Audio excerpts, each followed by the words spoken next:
Bonjour à tous, dans cette vidéo on va voir comment arrêter de procrastiner. Alors j'ai fait un petit tour sur le web pour voir un peu ce qui se faisait, j'ai trouvé pas mal de conseils, certains m'ont bien fait rire, d'autres s'attaquaient juste aux conséquences du problème et pas à la cause, donc ça ne servait pas forcément à grand chose. Bref, on verra ça après. Moi je vais vous donner juste un conseil, une méthode, pour plusieurs raisons.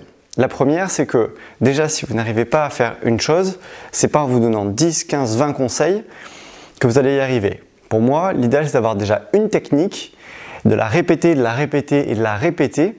Et une fois que cette technique est bien maîtrisée, on peut passer à un deuxième point. Ça, c'est une première chose.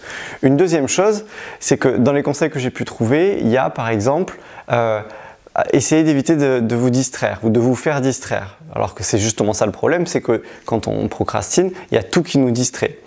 Il y a un autre conseil, c'est essayer de se concentrer. Là encore, c'est un des problèmes de la procrastination, c'est qu'on a du mal à se concentrer. Bref, la première chose à comprendre, c'est que l'une des causes de la procrastination, c'est que derrière ça, il y a un énorme stress. Quand on est motivé pour faire quelque chose, on est stimulé par un certain stress, c'est-à-dire que on est là, on a notre objectif qui est ici, et en fait l'écart entre les deux nous stimule. Le problème dans la procrastination, c'est que pour X raisons, et ça dépend de chacun de nous, l'objectif est trop élevé et du coup ça devient hyper angoissant et c'est comme un gouffre, donc on se sent incapable de l'atteindre. Donc la méthode que je vous conseille et que vous allez appliquer dès la fin de cette vidéo, ça va être de découper chaque étape pour atteindre votre objectif, quel que soit l'objectif, d'accord? Il n'y a pas d'objectif petit ou grand, c'est pas ça qui est important. Ce qui est important, c'est vous. Donc, quel que soit l'objectif, vous allez prendre une feuille et un stylo et vous allez vous dessiner là où vous êtes, votre objectif, et le découper en autant de séquences que nécessaire.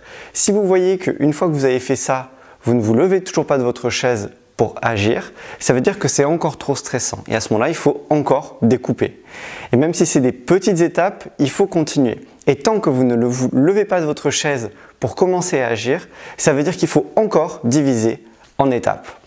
J'espère que ce conseil vous aidera et surtout appliquez-le tout de suite. Pour les personnes qui ont du mal même à choisir un stylo, faites l'exercice dans votre tête.